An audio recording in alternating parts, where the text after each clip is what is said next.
All right, Dalton, our number 7 corner in college football is Denzel Burke from Ohio State. I'm sure a lot of Ohio State fans would expect him to be a lot higher on this list. He's a projected first-round pick for a lot of people right now in the 2025 NFL Draft. But first off, Dalton, what makes him a top 10 corner in the nation?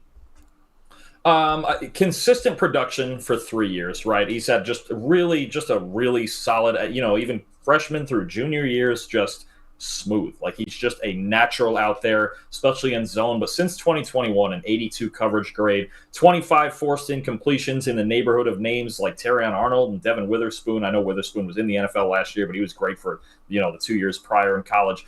It's the floor, right? It's like, with Denzel Burke, and you can't always, corner is one of the most volatile positions, if not the most volatile position on the football field. Week to week, year to year, anything that can happen. You can trip a foot and give up an 80-yard touchdown. Burke doesn't, you don't see him screw a lot of things up. And I think that's a big time trait to have, especially in the secondary.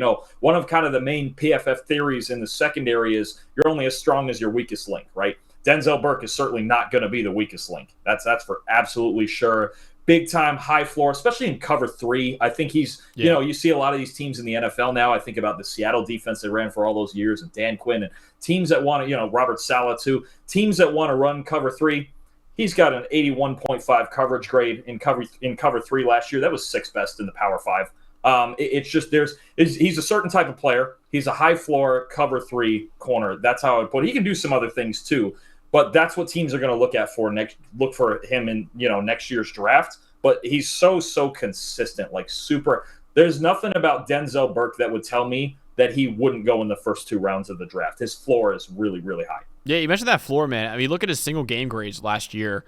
He had a 65-plus grade, which is a really solid grade, in all but 2 games last year. Only the Minnesota game and the Michigan game, he was below a 65. So, he's been really consistent for Ohio State over the course of his career. Like you mentioned, really had his best coverage grade yet this past season. A lot of people thought he was going to declare for the draft, honestly, and be probably a second-round pick if he declared.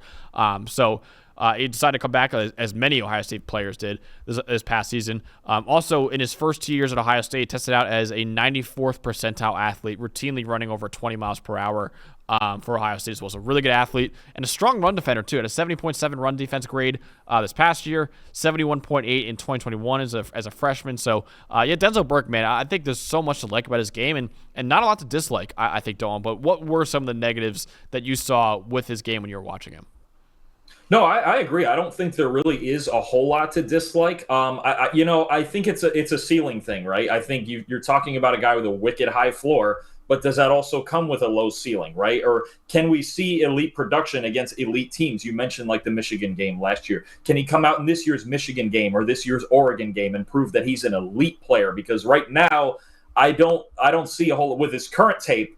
There wouldn't be, to me, a whole lot of scenarios where he goes any higher than maybe the mid-20s in the draft, right? I think he's like guaranteed somewhere from the mid-20s, like 25 to 50 is exactly where he fits in. Is there more? And maybe this is the breakout year, probably assume his last year in college football, right? Big time national title, hopefully for them run coming for Ohio State, and they're supposed to have the best defense in the country and all this stuff. Can Denzel Burke go from a really, really good player who I think number 7 on our top 10 list sounds about right for him right now? When I think about all the guys ahead of him, they all have a chance to be the best corner in college football. Mm-hmm. I think Denzel Burke is kind of that line where it's like, can you join that group? Do you have an elite stretch of play against the really good teams in a really tough Big Ten? Or is it he's just, he goes to the NFL and he's high floor CB2, which is great. You always need those, right? I think about guys like DJ Reed and guys like that, where you just need guys who are just really, really solid. Is there an elite switch in there? Is there one more step for Denzel Burke? Really, I can't even say in any one area, really just kind of all the way around. Yeah.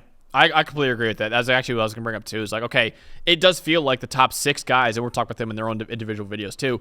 Feels like the top 6 guys are all, like, superstar status, right? They all have that kind of capability. Burke is just a really, really good player. It doesn't feel like feels like there's a little bit of a delineation between those top 6 and then him. So I think that's something to keep in mind, is that can he become a true alpha number one corner? And again, he is for college, but when you're talking about the NFL draft, he does project more as like a CB2 for an NFL team. And so does most of these guys. There's only a few guys, obviously, that can be a CB1 for a team, and probably only the top 3 or 4 guys that we're talking about on our list could be that. But yeah, I think that's definitely a question for him. And it might just be who he is, right? And you can't really blame him too much for that. But the other thing I was going to say, he's really good in single coverage. I love what I saw from him there. 93rd percentile grade in single coverage. Zone coverage, there's a little bit of a drop-off. He's still actually well above average. I'm looking at it right now, 69th percentile. But when I was watching the tape a week ago, it was more of like, okay, he's kind of getting lost a couple times in zone coverage. So I think his zone coverage ability is really solid. It's good, but it's not nearly as good as his man coverage ability, I don't think, right now. So that's what we got for Denzel Burke, one of the 10 best corners in college football. Let us know in the comments below what you think about Ohio State's stud corner.